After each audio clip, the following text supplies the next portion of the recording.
Oke teman-teman, balik lagi dengan saya Fikri Ridho. Seperti biasa kita akan buat video reaction lagi soal sepak bola Indonesia, dan juga kita mix dengan beberapa video pembahasan soal sepak bola tetangga kita, Malaysia. So seperti apa video reactionnya? Tanpa basa-basi dan tanpa lama-lama lagi, mari kita simak sama-sama. Let's go.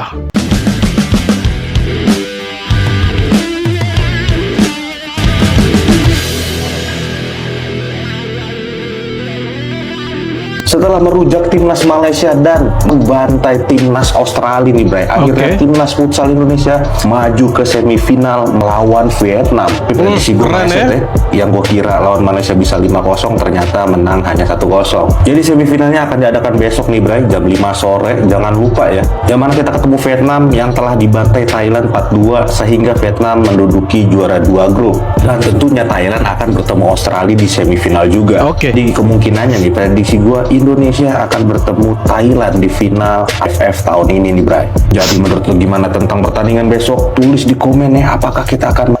Oke, jadi Indonesia resmi masuk semifinal. Indonesia setelah berhasil mengalahkan Australia 3-2, pertandingan dramatis. Kita remontada bro, remontada. Jadi kita menang 3-2 bro, dan akhirnya kita lolos ke semifinal. Nah, di semifinal kita kasih kalah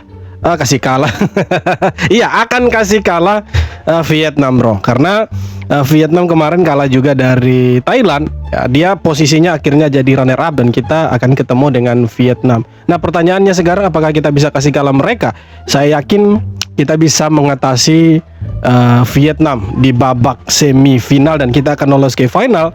Nah final ini kita akan ya antara dua lah, bertemu Thailand atau bertemu dengan Australia. Siapapun lawannya, Indonesia pasti akan sikat habis-habisan, dan ya kita mungkin akan keluar lagi sebagai juara untuk kesekian kalinya, mungkin akan back to back lagi. Jadi doakan saja semoga timnasnya kita bisa kasih kalah Vietnam di semifinal, dan kita bisa melaju ke final, kemudian kasih kalah lawannya entah itu Australia atau Thailand, dan kita bisa juara Piala AFF lagi back to back saudara-saudara. Kan keren kalau Indonesia back to back juara AFF futsal, itu kan keren kan, hanya Indonesia yang bisa begitu. Pernah bermain di Indonesia saat membela timnas junior Australia. Tak ada yang menyangka pemain muda ini justru akan berseragam timnas Indonesia di masa depan. Namanya Luke Vickery, pemain muda 20 tahun yang lahir di Amerika tapi besar di Australia. Meski pernah membela timnas Australia di kelompok umur, Luke Vickery justru memilih untuk menyeberang ke negara tetangga untuk membela negara orang tuanya, Indonesia. Punya garis keturunan Batak Medan dari ibunya, Luke Vickery tentu sangat eligible untuk dinaturalisasi. Bermain reguler dan menjadi pemain kunci di Liga Australia, Luke Vickery diharapkan menjadi nafas tambahan di lini depan timnas Indonesia bersama John Herdman. Bermain sebagai penyerang dengan kaki kanan yang tajam, Luke Vickery bisa saja menembus tim utama skuad Garuda untuk menjadi tandem oleh Romeni di lini depan. Sangat-sangat bisa malah. Mengingat performa Sananta yang belum cukup baik sejauh ini, ditambah lagi absennya Miliano karena cedera, hadirnya Luke Vickery tentu akan menjadi kekuatan baru di lini depan timnas Indonesia.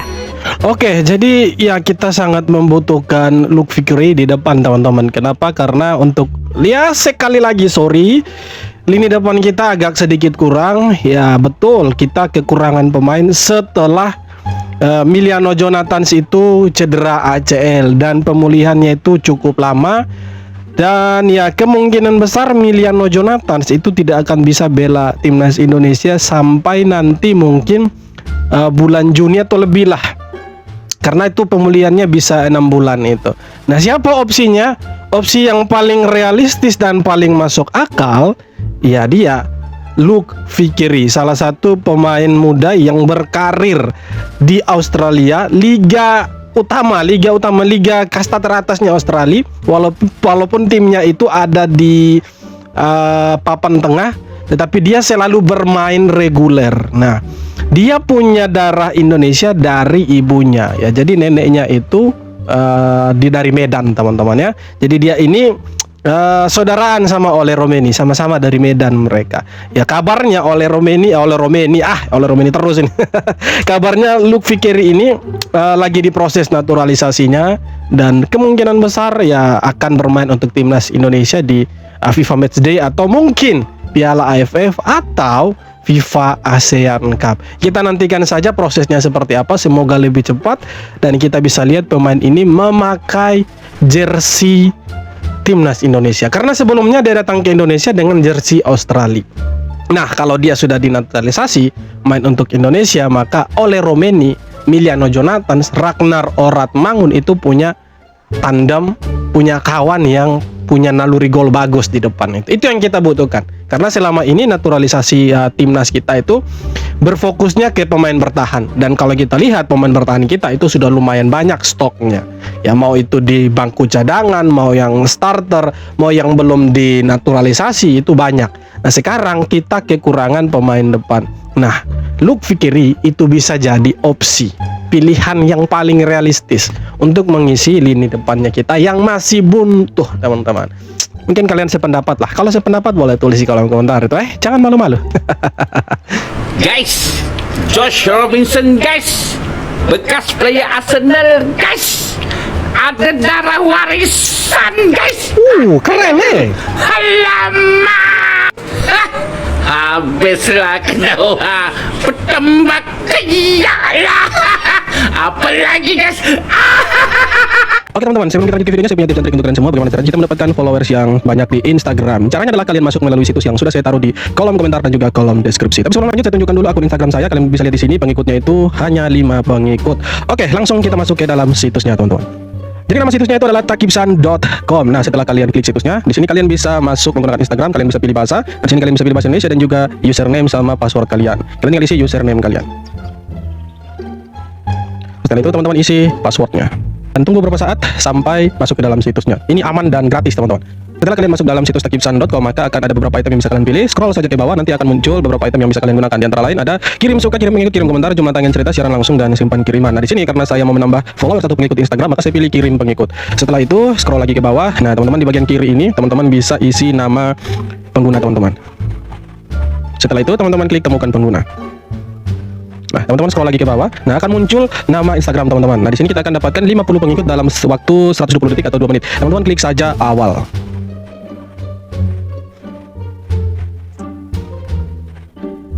Oke, dalam 120 detik situs ini sudah mengirimkan 50 pengikut ke akun Instagram saya. Langsung saja kita cek ke akun Instagramnya. Teman-teman bisa lihat yang tadinya itu hanya 5 pengikut, sekarang sudah ada 20 pengikut, yang lainnya masih di dalam antrian, teman-teman. Nah, kita cek sekali lagi di bar notifikasinya. Teman-teman bisa lihat beberapa detik yang lalu sudah ada yang mengikuti saya dan jumlah follower saya itu bertambah. Oke, teman-teman, sekian. Terima kasih. Oke teman-teman, sebelum kita lanjut ke videonya, saya punya tips dan trik untuk kalian semua bagaimana caranya kita mendapatkan followers yang banyak di Instagram. Caranya adalah kalian masuk melalui situs yang sudah saya taruh di kolom komentar dan juga kolom deskripsi. Tapi sebelum lanjut, saya tunjukkan dulu akun Instagram saya. Kalian bisa lihat di sini, pengikutnya itu hanya 5 pengikut. Oke, langsung kita masuk ke dalam situsnya, teman-teman. Jadi nama situsnya itu adalah takibsan.com. Nah, setelah kalian klik situsnya, di sini kalian bisa masuk menggunakan Instagram, kalian bisa pilih bahasa. Di sini kalian bisa pilih bahasa Indonesia dan juga username sama password kalian. Kalian tinggal isi username kalian. Setelah itu teman-teman isi passwordnya. Dan tunggu beberapa saat sampai masuk ke dalam situsnya. Ini aman dan gratis, teman-teman. Setelah kalian masuk dalam situs takibsan.com, maka akan ada beberapa item yang bisa kalian pilih. Scroll saja ke bawah, nanti akan muncul beberapa item yang bisa kalian gunakan. Di antara lain ada kirim suka, kirim pengikut, kirim komentar, jumlah tangan cerita, siaran langsung, dan simpan kiriman. Nah, di sini karena saya mau menambah follower satu pengikut Instagram, maka saya pilih kirim pengikut. Setelah itu scroll lagi ke bawah. Nah, teman-teman di bagian kiri ini, teman-teman bisa isi nama pengguna teman-teman. Setelah itu teman-teman klik temukan pengguna. Nah, teman-teman scroll lagi ke bawah. Nah, akan muncul nama Instagram teman-teman. Nah, di sini kita akan dapatkan 50 pengikut dalam waktu 120 detik atau 2 menit. Teman-teman klik saja awal.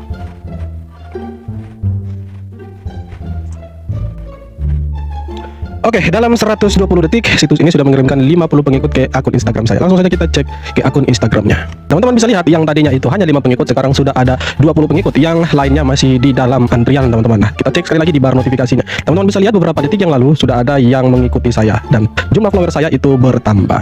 Oke teman-teman, sekian. Terima kasih.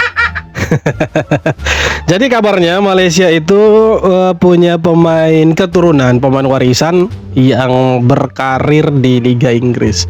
Dia itu lulusan akademinya Arsenal, tapi kemudian dia dikontrak 3 sekian tahun lah, 3,5 tahun lah, 3,5 artinya 3,5 tahun di Wigan Athletic, dan kemudian diputus kontraknya. Entah sekarang dia bermain di mana. Namanya Josh Robinson. Kabarnya dia punya darah Malaysia. Nah, pertanyaannya sekarang, apakah FAM sudah naturalisasi pemain ini atau hanya sekedar omon-omon, atau hanya sekedar ya habis saja begitu. Hanya sekedar udah dia pemain warisan dan tidak dinaturalisasi. Ya kalau memang dia punya darah Malaysia harusnya dinaturalisasi dong. Iya kan? Apalagi ini jebolan Arsenal Liga Inggris. Ya daripada naturalisasi 7 pemain ilegal ya kan, yang tidak punya darah Malaysia sama sekali, mending sih ya Josh Robinson ini.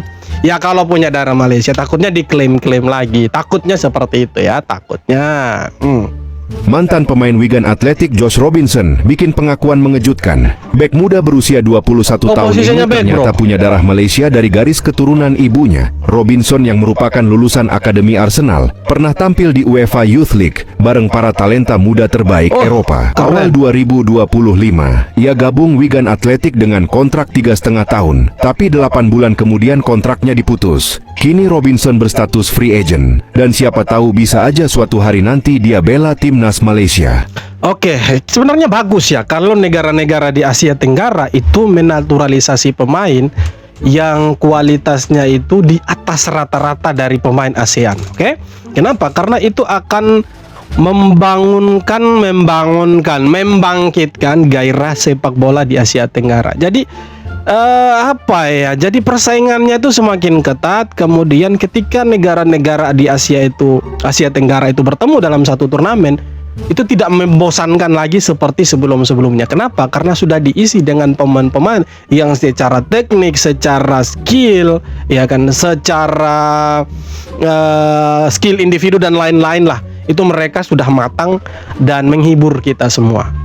Dan itu akan menjadi salah satu persaingan yang sehat sebenarnya kalau negara-negara di Asia Tenggara menaturalisasi pemain-pemain keturunan yang eligible, yang punya skill di atas rata-rata dari pemain Asia Tenggara yang lain. Contohnya seperti Indonesia. Ketika mereka bermain itu tidak membosankan. Tidak seperti dulu lagi lah, ya over, long pass segala macam. Akhirnya kita boring nonton kan. Nah, kalau sekarang lihat timnas Indonesia bermain itu kan kita sangat-sangat terhibur lah dengan permainannya timnas Indonesia. Nah, di negara-negara di Asia Tenggara sekarang ini lagi gencar-gencarnya untuk naturalisasi. Tidak ketinggalan Kamboja yang kabarnya 9 pemain naturalisasi mereka itu siap untuk membela Kamboja di Piala AFF. Kemudian Malaysia juga, walaupun kemarin Malaysia sempat terkena kendala skandal 7 pemain ilegal. Apakah mereka masih bisa naturalisasi lagi? Kita tidak tahu. Tetapi yang pasti naturalisasinya Malaysia itu tidak sesuai dengan regulasinya FIFA. Belum lagi negara-negara yang lain seperti Vietnam, mereka juga pakai pemain-pemain naturalisasi. Ya, jadi sebenarnya bagus naturalisasi itu, tapi ya harus sesuai dengan regulasi. Semoga si Josh Robinson ini punya darah Malaysia lah, dan kita bisa lihat pemain-pemain yang berkarir di Eropa itu main untuk negara-negara Asia Tenggara itu menurut saya keren sekali loh, sangat-sangat keren sebenarnya. Menggila pakai lapis kedua, timnas futsal Indonesia dipastikan lolos semifinal Piala AFF dengan predikat juara grup B. Anak asuh Hector Souto sukses melibas Australia dengan skor 3-2. Meski mayoritas dihuni pemain muda, tapi mental baja mereka terlihat jelas di sini. 8 menit laga dimulai, Andres Dwi membuka keran gol Indonesia, tapi Australia kemudian merespon dengan gol tendangan bebas Corey Sewell. Masuk babak kedua, laga berjalan makin seru. Skuad Garuda sempat tertinggal oleh Australia, tapi dalam hitungan detik, Indonesia langsung membalasnya lewat kaki Andres Dwi lagi. Puncaknya terjadi di detik-detik akhir pertandingan. Muhammad Sanjaya jadi pahlawan setelah mencetak gol kemenangan hanya 39 detik sebelum laga usai. Hasil ini membuat timnas futsal Indonesia keluar sebagai juara grup B dengan poin sempurna. Di laga selanjutnya, Dewa Rizky dan kawan-kawan akan menghadapi runner-up grup A antara Vietnam atau Thailand di babak semifinal. Tapi sebenarnya kita respect lah dengan coach Hector Souto ini, teman. Kenapa? Karena di Piala AFF ini dia tidak menurunkan pemain-pemain intinya dia. Tidak menurunkan pemain-pemain yang kemarin bermain di Piala Asia, ya. Jadi ada beberapa, mungkin 1, 2, 3 pemain yang dibawa. Tetapi sebagian besar ini pemain-pemain pelapis. Dan yang kerennya, walaupun menggunakan pemain-pemain yang notabene-nya itu lapis 2 atau lapis 3, kita itu tidak pernah kalah di babak penyisihan grup. Kita menang 7-0 lawan Brunei, kita menang 1-0 lawan Malaysia, kita menang 3-2 lawan Australia.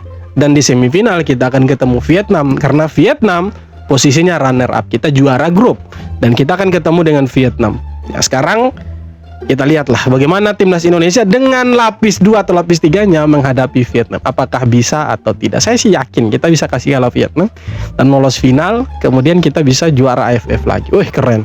Respect untuk Hector Souto.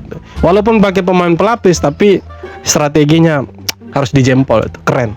Akuilah. Dean James lolos sanksi KNVB, tapi NSC Breda belum mau menyerah. Klub Belanda itu masih mempertimbangkan banding usai kekalahan 0-6 berkonsultasi dengan pengacara. Sementara KNVB menegaskan Dean James dan Go Ahead Eagles tak bersalah karena tak tahu konsekuensi hukum naturalisasi.